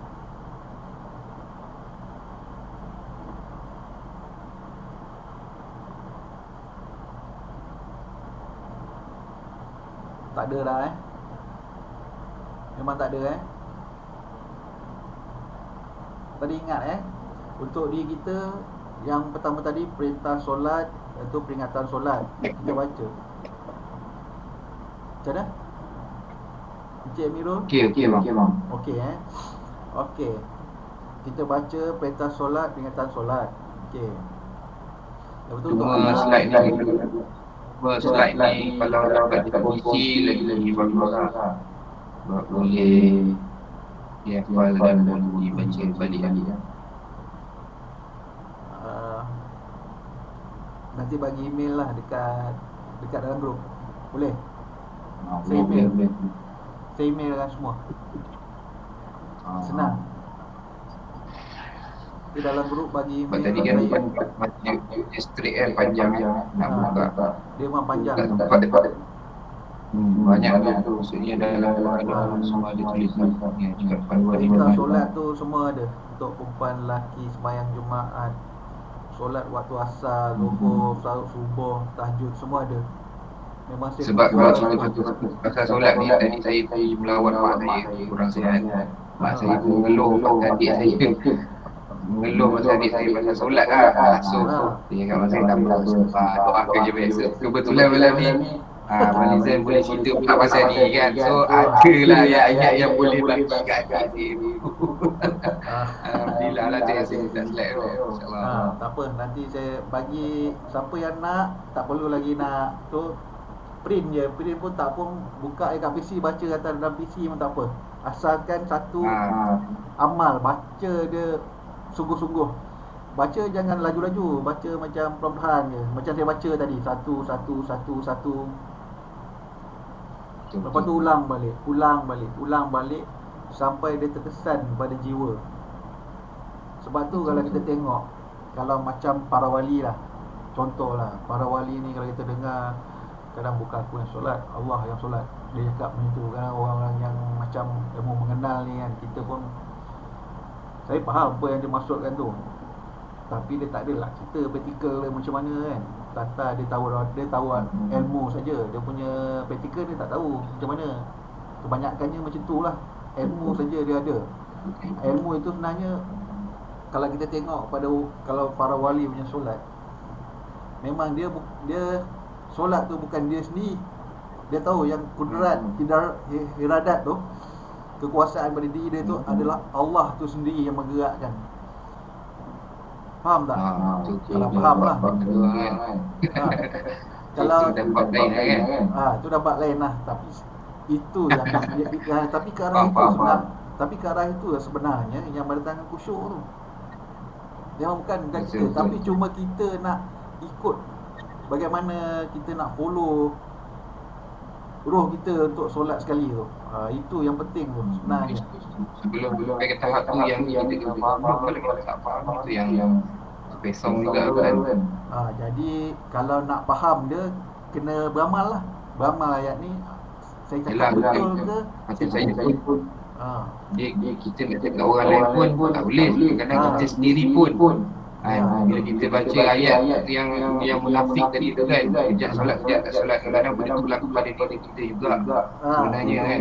Tapi bila kita faham ayat tu yang dah kita baca, memang kena ada, kita kena pada diri sendiri, akui lah kan. Iyalah, lebih baik kita akui daripada kita simpan. So benda ni alhamdulillah lah kita jelas, kita faham. So itu yang kena diamalkan supaya masuk dalam jiwa. Masuk dalam jiwa. Ya Allah. Al-Quran tu memang amalan untuk kita baca dan diulang-ulang. Diulang-ulang baca. Sebab tu Allah cakap Nabi Muhammad dengan mujizatnya Al-Quran. Itu yang pelik. Kalau kita baca benda yang biasa untuk ambil exam tu, kalau kita baca ulang-ulang memang dia melekat ingat kan. Macam tu lah. Apatah lagi Al-Quran tu. Al-Quran tu confirm. Bila dia terkesan tu yang di dalam diri tu. Lalu yang apa yang kita berat nak solat, kita berat nak beribadah, kita solat, sebenarnya semua dalam diri tu. Satu yang membisikkan kejahatan tu di dalam dada. Lepas tu satu lagi tu yang nafsu kita tu yang memang biasa menyuruh kepada yang tak baik lah. Dia tu yang kita nak bimbing tu, supaya dia dapat rahmat dengan kita apabila kita baca Al-Quran tu berulang-ulang. Okey Itulah yang dicari-cari. Itu yang roh tu kita nak polis balik. Aku sanggup. Sangkut ke? Saya kalau bergerak tangan, gerak kepala ni jadi sangkut. Nak kena tegak macam tu, lenguh tekuk. Tapi tak apalah. Janji faham Kalau tak faham, tak nak cakap, boleh komen kat sini lah. Sebelum saya buat praktikal. Biasa ni dia kalau meeting okey je. Majlis macam ni dia jadi biasa agak buat dah. Itulah bila kita meeting cantik kan, sebab kita dengar. Okey faham ayat tadi. Okey, untuk diri kita baca berulang-ulang sampai kesan pada jiwa dan akal kita, hati kita. Lepas tu ada masa kita baca, dengarkan kepada anak-anak kita. Bila baca berjemaah kan, solat berjemaah, suami baca kan ke, yang lain semua dengar. Berapa lama kita boleh baca, boleh ulang. Boleh ulang 7 kali. Lepas tu masing-masing lah bagi. Mana yang anak-anak yang dah boleh membaca tu, kita suruh dia amal je. Jadi kita pantau saja. Suruh dia baca, kita pantau. Bila kita baca, kita amal, kita bila sampai berbekas pada jiwa ni, automatik hilang rasa berat. Lepas tu dia automatik nak solat. Okey memang dia akan jadi automatik. Yang kita ikut je lah. Tak perlu dah nak masa-masa ni lah. Dia jadi macam tu. Dia nak sebati dengan roh. Nak sebati dengan roh lah sebelum. Ya betul. Okey dapat semua. Okey lagi satu. Alhamdulillah. Mau menjadi kebaikan lah. Okey. Lagi satu, lepas tu cara dia.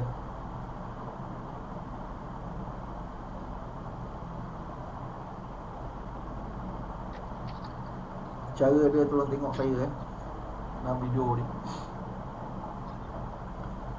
Lepas kita niat,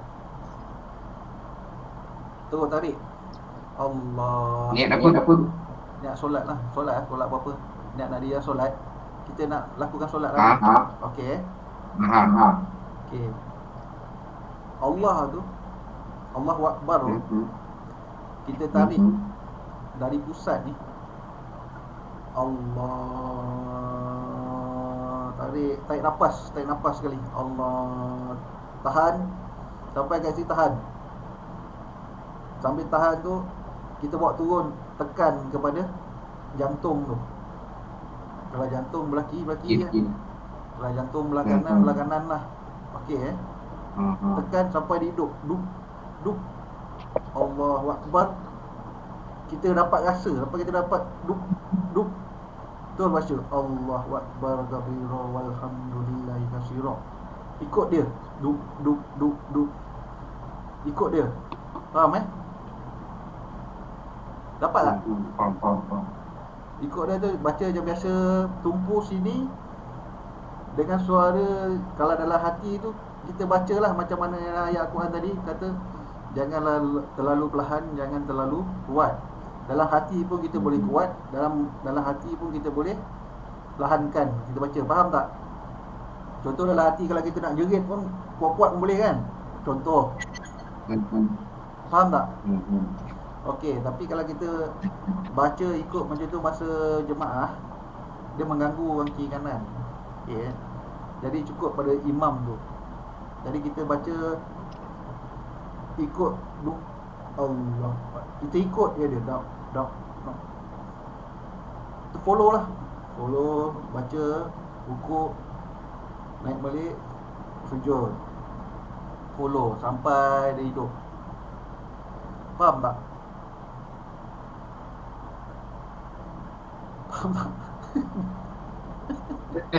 Faham. Tapi kalau kita jemaah, kita sebagai jemaah, kita jadi makmum. Okey. Imam tu laju. Macam mana? Contohlah. Faham. Okey. Tak boleh dekat lagi, dia dah rukuk. Contohlah. Jadi Sebab tu nak hidupkan ni. kadang dia boleh lari kan? Tak apa. Ini sebab nak khusyuk dalam solat kan, betul tak? Khusyuk dalam solat. Sanggup-sanggup sikit bang solat. Takut Okey so okey saya Benda bekas ni takut. ini nani ilmu ni tinggi dalam solat ni ilmu ni paling tinggi sini. Saya masih buka, saya bagi okey sebab dah waktu Alhamdulillah. okey. Jadi siapa yang dapat tu alhamdulillah. Siapa yang mencari tu cerita-ceritalah kat orang, share benda baik. Okey Seorang-seorangnya Okey. Saya ulang balik yang tadi. Lepas kita beramal dengan ayat-ayat tadi yang saya bagi tadi, sampai satu tahap kita betul-betul rasa ringan dah nak solat. Okey, faham tak? Selama ni kita yang paksa, kita yang bawa roh kita pergi. Sekarang ni kita nak roh tu yang pergi bawa kita solat. Faham tak? Okey, dengan cara macam mana nak jadikan dia tu adalah surah-surah tadi yang saya baca dibaca ulang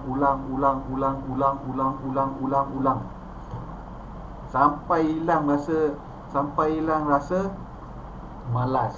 Satu, hilang rasa kita sendiri yang paksa diri kita, itu yang tak nak.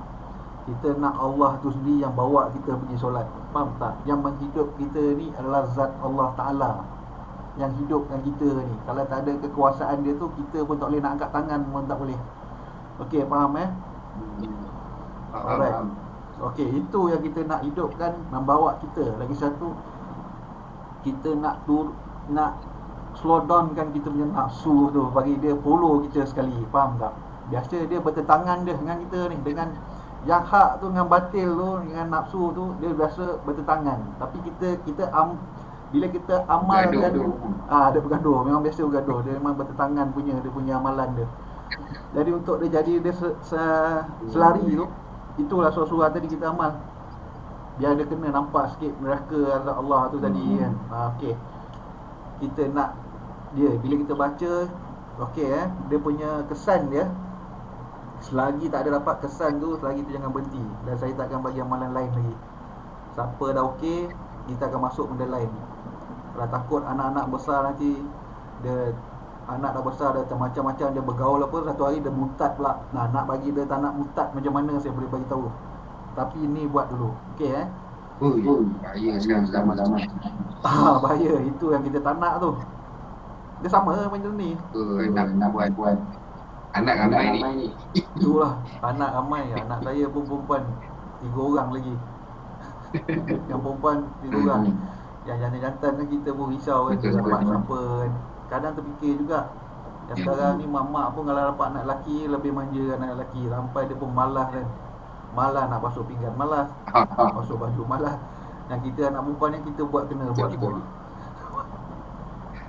Okey satu tu saya dah beritahu. Okey, dia punya praktikal dia dengar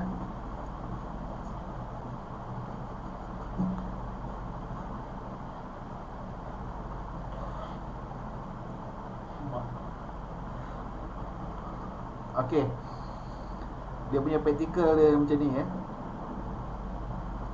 dekat pusat tu, bila kita baca niat tu, terus tarik nafas.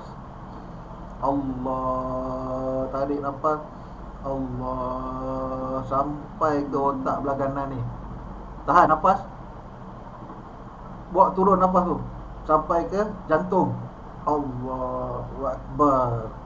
Tahan. Kita tekan dia sampai dia hidup. Bum, bum. Bila dia dum kita ikut. Baru kita baca.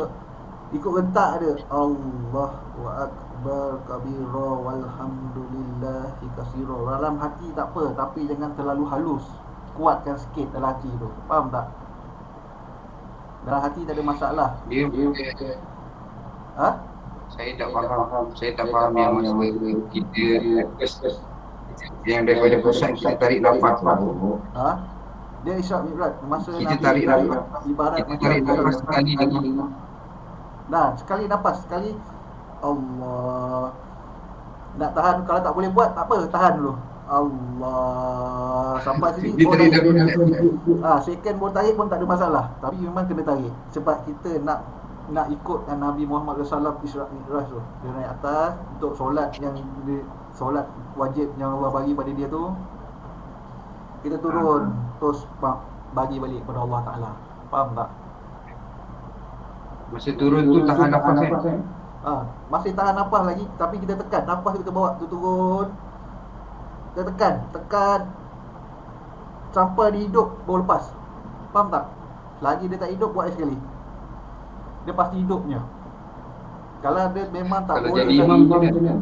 Kalau jadi imam, buatlah macam tu orang kan. Tak jadi Tahu. je. Kalau tak jadi, tak ada, pasti jadi sebab ni pengalaman saya. Dia terus hidupnya. Yelah, Kalau tak buat ada, dia bila dia dapat tak? Siapa yang dapat?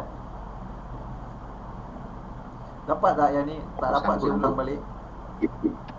dapat Solat khusyuk tu. Cuba dipraktik kan. Kena praktik lah. Tapi nak mati kan, kita tahan nafas tu, sebenarnya kita nak mati kan, nak tak ada untuk diri kita tu. Dia ada lagi satu teknik sebenarnya. Lepas tahan nafas tu, kita nak buang diri kita yang ada, kita matikan diri yang hidup hanya Allah. Faham tak? Yang tu kalau kita dengar para wali tu cakap Allah yang semayang, aku ikut je, kata dia. Faham tak? Kalau biasa ada dengar lah cerita-cerita para wali ni, cerita dia kan. Dia bukan apa, sebab apa bila dia tarik nak matikan diri tu, tahan nafas, kemut. Faham tak? Kemut. Lepas tahan nafas, kemut. Tu payah orang nak ikut nanti, tapi tak apalah, tu tak apa. Sebab apa? Sebab kalau kita tengok mayat tu, kalau dia mati, dia pun apa yang terkemut dia tu, kalau mayat.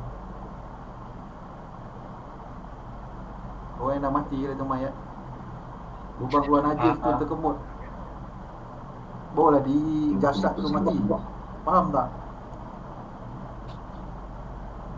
Tapi tak ada masalah, asalkan yang ni hidup. Buat tarik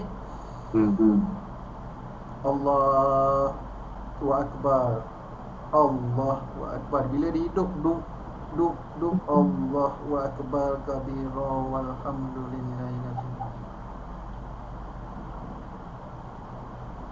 Tu ikut tu baca Al-Fatihah.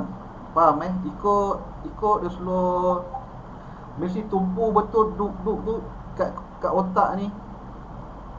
Dengan bacaan tu selari. Okey.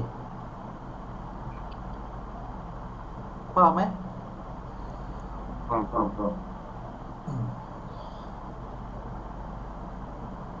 Lepas tu seterusnya dia baca Macam biasa lah. Takbiratul Ihram tu, baca macam biasa lah.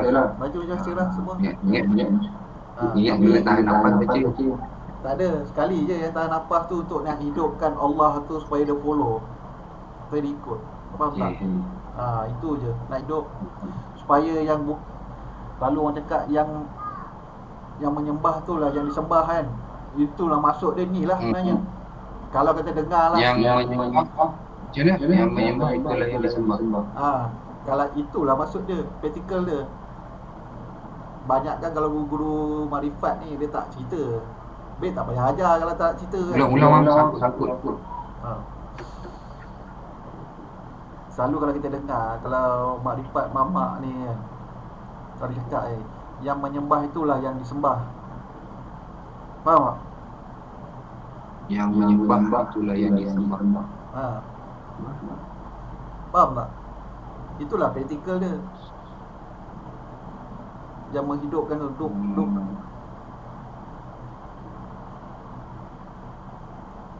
Okey dapat Okey. okey.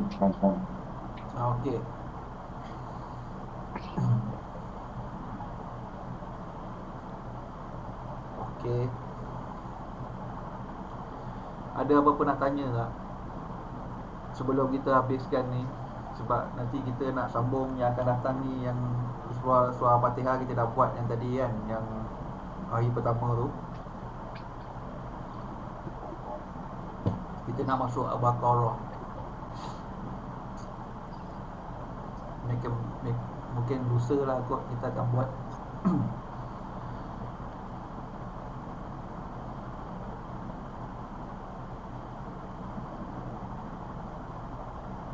Macam mana? Ada siapa nak tanya?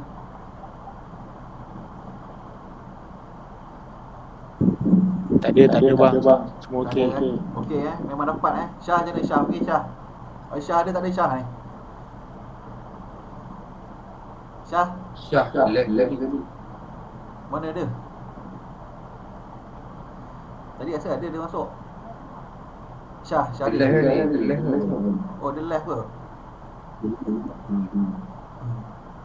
Rugi lah dia live.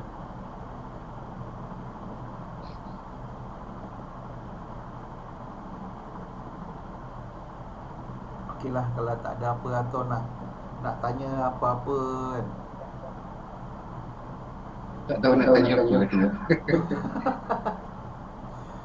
Tak ada apa, okey. Tapi itu dapat yang praktikal macam mana nak buat tadi. Bang, okey, satu soalan baru teringat. Yang macam yang pengajian yang sebelum ni kan, yang hari pertama tu, kata waktu rukuk dan sujud kan baca ayat Al-Hajj tu. Surah 59. Saya cuba praktikan lah. Okey. Saya cuba praktikan, tapi kadang tiba terlupa. Kadang kita baca 3 kali yang biasa tu kan. Kalau macam tu je baca rukuk pertama, kadang terlepas. Tu yang lepas dulu kita baca. Tak apalah. Dia ada 3 ayat tu kan. Dia Tak apa kan. macam proses belajar. Okey. Tapi betul kita akan praktik terus lah sampai dia betul-betul dapat lah. Benda tu akan jadi macam biasa lah balik. Okey Itu je lah. Itu je. Ada yang lain ke? Nak tanya. Zarin okey, Yazid okey, Yazid. Yazid okey.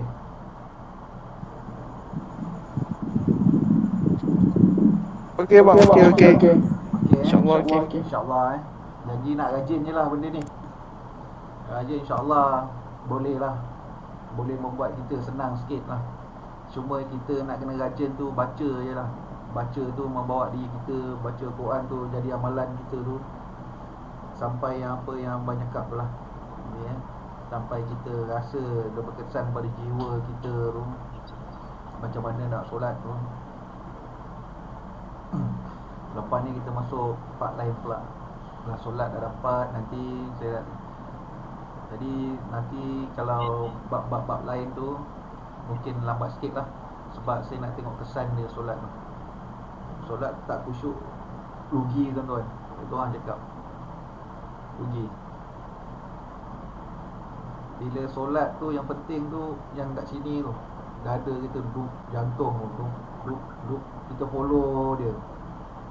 Kenapa kita follow dan jantung ni duduk tu? Itulah yang menghidupkan dan mematikan. Ialah Nur Muhammad yang Maha Suci, Allah Zat, Allah Ta'ala yang menghidupkan, mematikan manusia tu. Dia asal ciptaan tu daripada Allah tu sendiri yang suci tu. Sebab tu kalau kita baca ada ayat Allah, aku adalah dekat, aku mengabulkan segala doa yang orang berdoa kepadaku, hendaklah orang tu memenuhi segala perintah tu. Tu ada ayat tu mengatakan, aku lebih dekat daripada urat merih kamu. Okey. Janji dapat, praktikkan dan rasalah nikmat solat tu. Kita tak perlu, dah tak perlu. Bila dah amal tu, kita dah tak perlu dah Allah kejap lagi nak masuk asar pula kan. Kita bila datang waktu solat tu, kita mengeluh pula kan. Bukan kita rasa alamak sedap kan, nak solat tak lama lagi ni. Bila solat zuhur dah tak sabar nak solat asar. Sebab apa? Sebab ada yang membantu kita untuk solat tu. Tu roh kita sendiri tu untuk kita pergi dan dapatkan khusyuk tu. Itulah amalan ayat-ayat tadi tu. Dibaca ulang asalkan kita faham. Okey dapat semua dah dapat, confirm, alhamdulillah. Apa, amalkan. InsyaAllah bang, insyaAllah. Okay, saya izinkan guna baik-baik. Nanti saya akan bagikan zikir-zikir lain lah. Kalau ada sesiapa kat sini yang minat nak jadi perawat Islam, saya boleh ajar. Jadi rajin saja. Rajin amalan ni kan sikit. Sebab kita tak guna jin, tak guna syaitan lah. Tak guna jin, tak guna dampingan, tak guna pendekar lama-lama, tak guna, semua tak guna. Semua kita guna diri kita sendiri, roh kita sendiri. Jadi untuk bersihkan jasad kita, roh kita tu, untuk ubah orang tu, dia perlukan amalan yang tinggi. Janji rajin saja. Faham Rajin. Cantik. Kalau kita tengok, kalau ada biasa, kalau tengok kisah Wali Songo, macam mana Sunan Kalijaga punya cerita lah. Tengok macam mana dia tanam dalam bumi, macam mana dia dekat tepi sungai, pegang tiang tu satu tu, zikir apa dia pakai sana tu, alif satu, Allah kan. Dekat mana dia tuju tu, hidupkan dia tu. Lepas tu bila dia baca Al-Quran tu berulang 7 kali, tak boleh batas sembahyang, tak boleh apa, buat balik semula. Bayangkan macam mana dia nak hidupkan diri, roh dia tu. Faham tak? Sampai dia baca pun gaib, dengar suara je. Saya faham benda tu. Kalau orang lain tak tahulah. Kalau saya faham je. Kalau cerita wali, sebab benda tu bukan nak kata saya hebat ke bagus, tak. Tapi kita pernah alami kita pernah pengalaman tu benda sama. Jadi kita, sebab tu kita faham. Itu je. Itulah saya nak bagi contoh. Kalau tengok pada kisah Sunan Kalijaga, tengok dia baca Al-Quran masa dia lepas dia ditanam di kubur tu. Macam mana amalan dia tu untuk hidupkan roh dia tu, supaya bukan diri dia sendiri yang hidup di kubur bumi ni, tapi dia bawa dengan roh dia sekali. Sampai dia baca Al-Quran tu, sampai diri pun gaib. Orang tak nampak, dengar suara. Kira-kira kisah tu betul lah kan, cara dia tu kan. Memang betul. Contoh satu tu yang macam zaman masa Siti Jenar tu kan. Siti Jenar tu, masa dia jalan dekat hutan tu, ada orang nak bunuh dia kan. Tiba-tiba tak boleh bergerak. Ada lah. Ada pasal nak pernah tengok tak? Ada tengok. Itu bila kita dah fana, bila kita dah tak ada, yang jalan tu adalah roh kita sendiri, zat Allah yang hidup kita tu. Memang tak boleh nak pukul lah jawapan dia. Itu sebab dia jadi macam tu. Itu yang nak cerita. Jadi apabila kita bawa ni amalan ni, itu yang kita nak jadi. Faham tak? Nafsu kita, diri kita dah tak ada. Bukan selama yang kita hidup ni, kita yang bawa Allah tu. Kulu kili Allah pula lah kena ikut kita kan. Bukan kita ikut Allah. Faham tak? Kita yang bawa usung Allah, kulu kilin.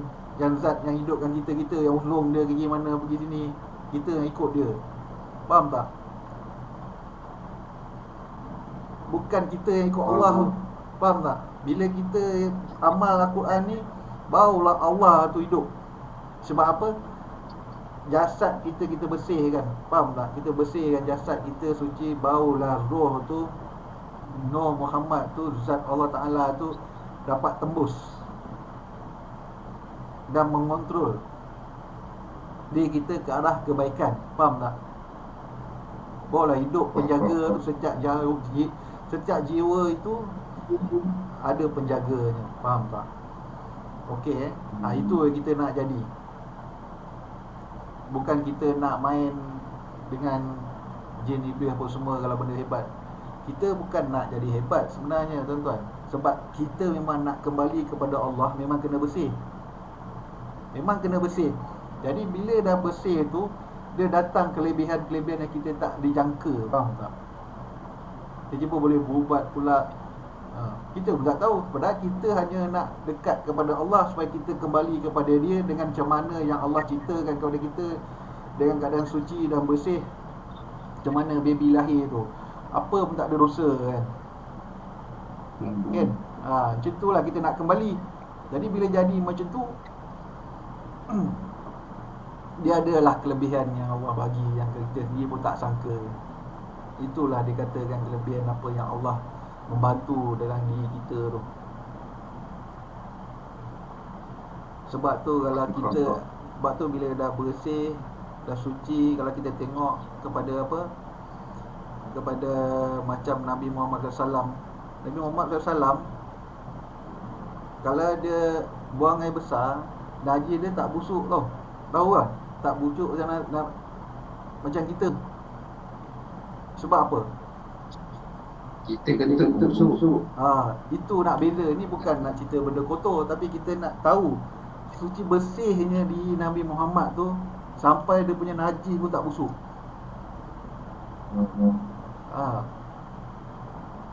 Sebab tu Syiah tu fikir macam, kalau tengok najis dia punya imam pun dia romor muka kan. Dia fikir dia punya imam tu macam Nabi. Tu masalah. Kalau tengok kat YouTube lah. Sebab tu itu yang kita nak cari. Bila kita langkah, bukan langkah kita yang buat banyak dosa, tapi langkah Allah Ta'ala tu. Sebab